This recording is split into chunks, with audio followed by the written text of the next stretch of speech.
Donc je vais vous présenter quelques travaux réalisés sur la forêt de la Massane en lien avec le thème l'eau et la forêt. Alors cette synthèse a été réalisée avec mon collègue Jean-André Magdalou et notre collègue de la Fédération des réserves naturelles catalanes, Christophe Urson. Donc la forêt de la Massane est située là à l'extrémité des Pyrénées-Orientales, hein, sur un des derniers promontoires avant la Méditerranée. Elle est située en haut du bassin versant du petit fleuve côtier qui s'appelle la Massane. Et il y a à peu près 20% du linéaire, donc représenté en réserve, qui part de la source, donc à 970 mètres d'altitude jusqu'à 600 mètres. Alors la forêt de la Massane, c'est une forêt qui est référencée comme une des dernières vieilles forêts du bassin méditerranéen dans différents ouvrages, dont celui de Quetzal et Médaille, et dans l'excellent ouvrage sur les forêts anciennes de Méditerranée réalisé récemment par nos collègues du WWF. Alors c'est une forêt qui n'est pas exploitée depuis 130 ans officiellement, mais dans la réalité depuis beaucoup plus longtemps sur un certain nombre de parcelles. Elle ne fait que 336 hectares et on y travaille, la particularité qu'on y travaille depuis près d'un siècle. Donc il y a eu une politique d'inventaire très très importante qui a été menée sur ce site. Vous voyez qu'on est actuellement à 6467 espèces répertoriées sur seulement 336 hectares. Et vous voyez qu'à la création de la réserve en 1973, on avait déjà 3000 espèces répertoriées. Alors cet inventaire général, il permet de mesurer la part liée en fait à la partie strictement aquatique. Donc vous avez les différents pourcentages là, qui s'affichent. Alors c'est très variable selon les groupes. C'est simplement en termes d'espèces, hein. En termes de fonctionnalité, c'est pas du tout le cas. Alors ça peut atteindre évidemment 100% pour les poissons, les amphibiens, les trichoptères, les plécoptères, au moins pour une phase de leur cycle. Évidemment, si on s'intéresse aux espèces qui vont vivre sur le milieu aquatique, ce chiffre va être beaucoup plus important et le pourcentage augmente énormément. Alors j'ai pris l'exemple d'un arbre qui tombait dans l'eau et qui a été suivi pendant 14 ans à la Massane, et on voit qu'on atteint en termes d'abondance, hein, des abondances très très importantes, puisqu'on est à 900 individus pour 100 grammes de pois secs de bois mort, et que ça concerne en fait plusieurs centaines d'espèces. Alors on a réalisé des inventaires aussi sur le patrimoine forestier, hein, sur la cartographie exhaustive donc des peuplements, et vous avez en rouge ce qui a été cartographié en ce qui concerne la forêt liée à l'eau et en particulier à la ripisylve. Donc toute la ripisylve en fait en forêt, plus un des principaux influents de la réserve. Donc ça fait à peu près 5 km un peu plus de 5 km de longueur. Donc paramètres classiques, hein, sont pris diamètre, hauteur, espèce, de 15 mètres de part et d'autre de la rivière. Et du coup, ça fait une base de données d'environ 50 000 arbres qui sont suivis et de plus de 7000 pièces de bois mort à partir de 10 cm de diamètre. Donc à ces arbres sont ajoutés un certain nombre de paramètres, une trentaine, et donc ça fait une base évolutive en fait de plusieurs millions de données. Alors dans les paramètres qui sont relevés, il y a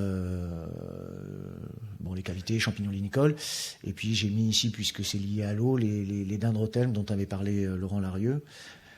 C'est des petits micro-habitats qui sont très très importants et essentiels pour un certain nombre d'espèces, dont les moustiques, mais aussi pour des végétaux, hein, et on a fait des inventaires là-dedans, et c'est très très important aussi pour les cyanobactéries.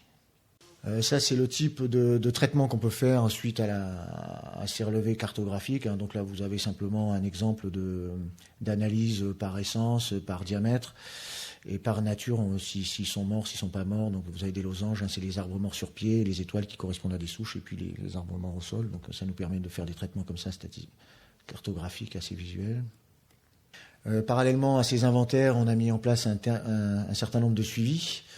Donc on suit des indicateurs, hein, sur les espèces patrimoniales, rares, les espèces parapluies comme Osmoderma eremita. On s'est engagé dans les suivis collectifs, que ce soit les stocks, les stélies, et puis des suivis sur les amphibiens. On a la chance d'avoir une station météorologique depuis 1959 sur la réserve. Et évidemment, en bas, là, vous avez le suivi en fait de l'évolution du peuplement arboré, sachant qu'on passe 3 fois par an sur ces 50 000 arbres. Et on fait un passage à chaque perturbation qu'on veut évaluer. Donc, quels enseignements on va tirer de ces inventaires et ces suivis pour le gestionnaire? Alors d'abord par une analyse d'un inventaire pur, hein. Donc ça permet en fait d'évaluer la responsabilité du gestionnaire sur son espace en matière de conservation. Par exemple, il y a des espèces qui ne se trouvent que dans la réserve, hein, au niveau du bassin versant. Et puis il y a des espèces qui peuvent être distribuées tout au long du cours d'eau, mais qui en fait se reproduisent uniquement ou préférentiellement en haut de bassin. Et c'est des migrations aval-amont qui sont pas toujours bien prises en compte dans l'aménagement des rivières. Alors c'est un phénomène qui est bien connu pour les grands migrateurs, hein. Quand on parle des anguilles et tout ça, on sait que bon, il faut de la connectivité partant de l'aval et en remontant. On avait des problèmes sur l'anguille, par exemple. C'est évidemment pas dans la réserve que ça se passait, mais c'était sur l'estuaire où il y avait une gestion catastrophique au bulldozer qui éliminait en fait tous les jeunes stades. Bon, voilà, donc il faut arriver à avoir une connectivité sur l'espace. Alors on sait que les cours d'eau sont des voies de pénétration, donc les inventaires et les suivis permettent d'avoir l'entrée de ces potentiels invasifs. Alors je vous ai mis quelques exemples, en fait il y en a beaucoup plus que ça, hein. Donc vous voyez le Senson du Cap, le Vison d'Amérique, hein, qui est un des plus récents à arriver. Alors ces espèces arrivent en général avec tout un cortège d'espèces, donc c'est pas que cette espèce-là. Je prends l'exemple du petit papillon qui est sur le Senson.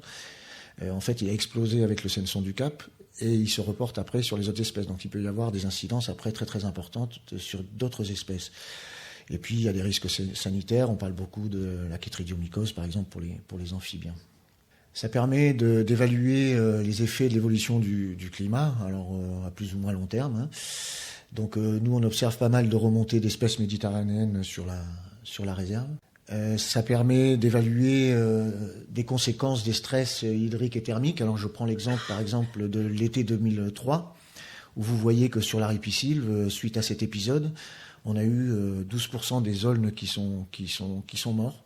Donc un impact très très fort, hein, sur un seul événement. Et ça permet aussi de relativiser et de voir le rôle tampon que peut jouer la ripisylve. Et on voit que pour une essence comme le hêtre, il y a eu, bon, les chiffres n'apparaissent pas, c'est bien, vous avez les camemberts en proportion, mais il y a 2 fois moins en fait de hêtres qui sont morts en ripisylve qu'en dehors de la ripisylve. Donc un rôle tampon important. Ça permet d'évaluer des tempêtes.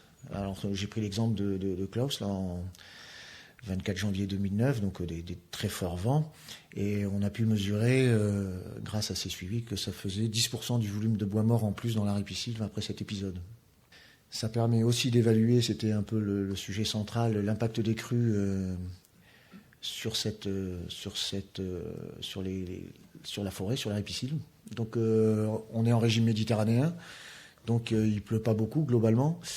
Mais quand il pleut, il peut pleuvoir beaucoup d'un seul coup. Et donc vous avez l'exemple de la crue de novembre 99, avec plus de 200 mm en quelques heures, une hauteur de crue de 3 mètres et une réactivité de la rivière quasi instantanée. Si vous êtes en train de pique-niquer ce jour-là, vous avez de fortes chances de ne pas vous en remettre. Donc on a réalisé une chronique des crues, on a fait un suivi des crues et on a évalué à chaque crue l'impact qu'avait cet événement sur la dynamique du bois mort. Alors vous avez un graphique un peu horrible, hein. Alors je vais essayer de me servir du pointeur.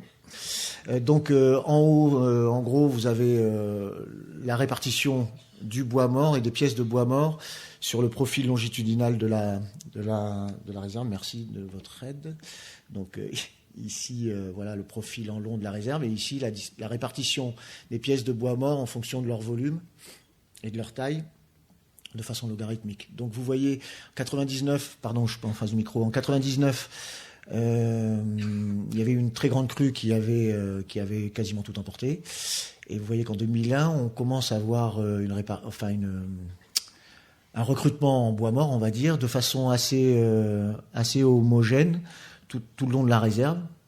Et puis au fur et à mesure qu'on descend en termes d'années, on va avoir une structuration des embâcles, hein, qui se fait. Et vous voyez, ça fait comme des petites lignes linéaires là. Donc on a une fragmentation des pièces, hein, beaucoup plus de pièces de bois mort. Elles sont beaucoup plus petites et elles sont structurées en embâcles. Et on voit là le rôle que peut jouer la ripisylve en termes de peigne, hein, et de retenue de ces embâcles. Et puis ces embâcles vont se décomposer, partir en toutes petites pièces et finalement être emportés à la crue suivante. On a essayé de voir aussi ce que devenait la litière dans ce type de rivière.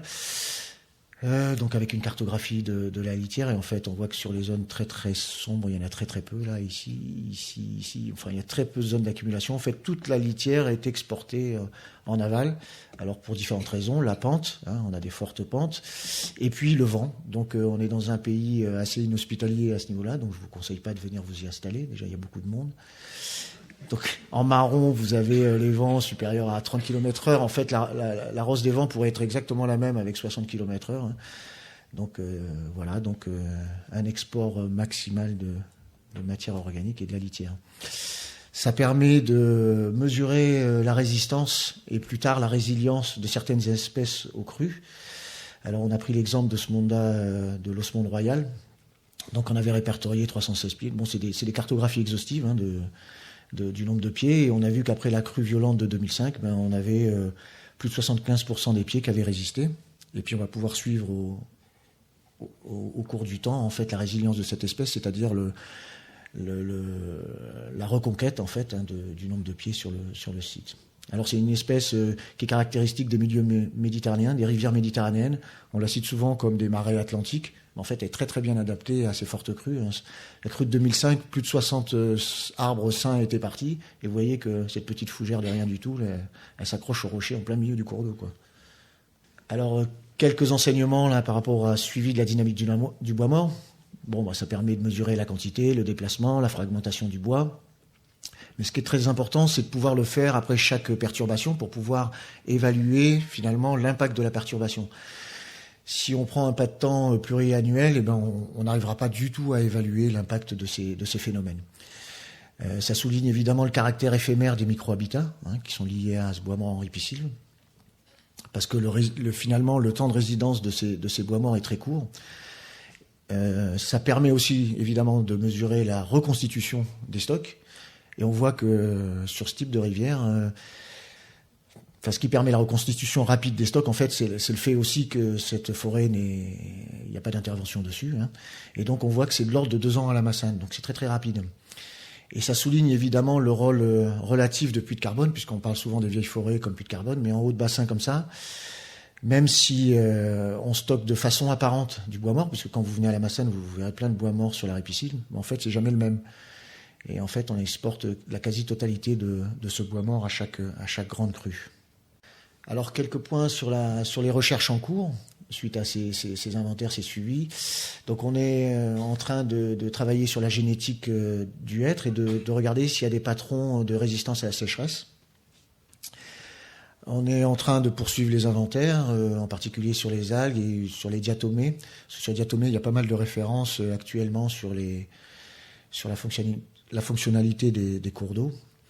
Donc il y a un atlas qui a été fait par exemple sur la région Languedoc-Roussillon, des diatomées.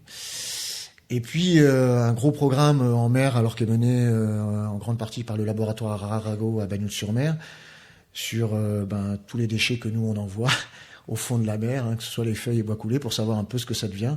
Et en fait, on se rend compte que c'est vraiment des réservoirs de biodiversité en fait en fond des mers, à plus de 1000 mètres de fond.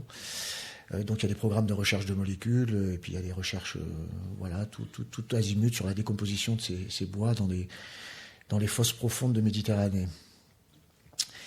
On essaye de mettre en place un suivi à long terme des invertébrés aquatiques. Alors c'est vrai que les IBGN, tout ça, c'est pas très adapté.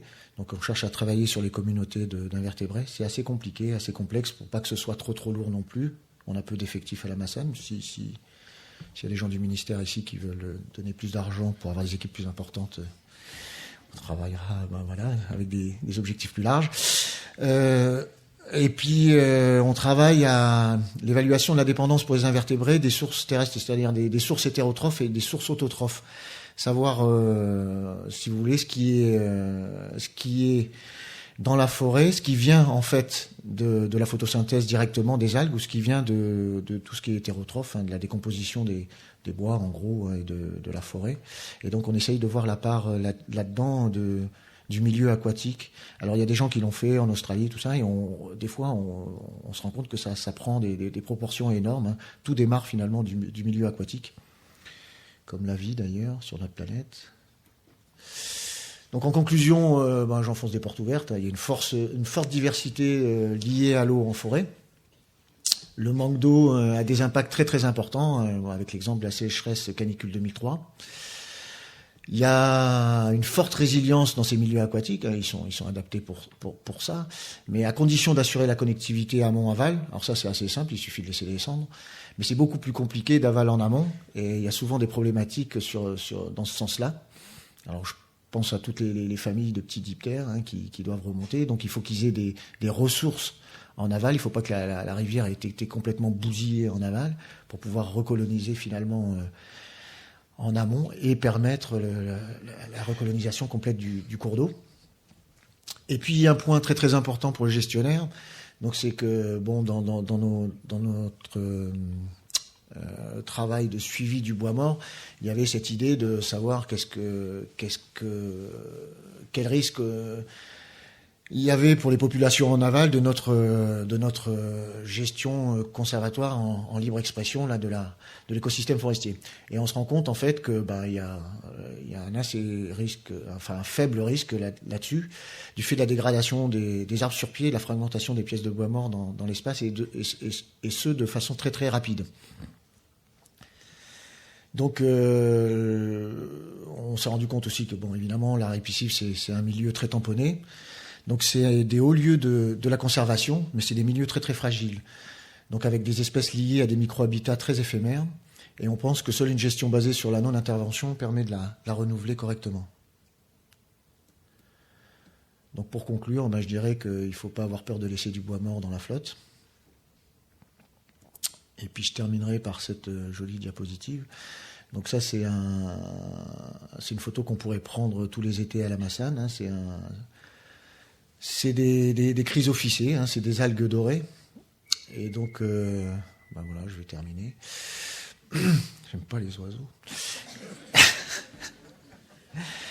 Et tout ça pour dire qu'en fait, on observe ça tous les ans, mais on ne sait pas très bien encore à quoi ça correspond. Et je dirais qu'il reste encore pas mal de pages à écrire sur le livre d'or du petit laboratoire naturel qu'est la forêt de la Massane.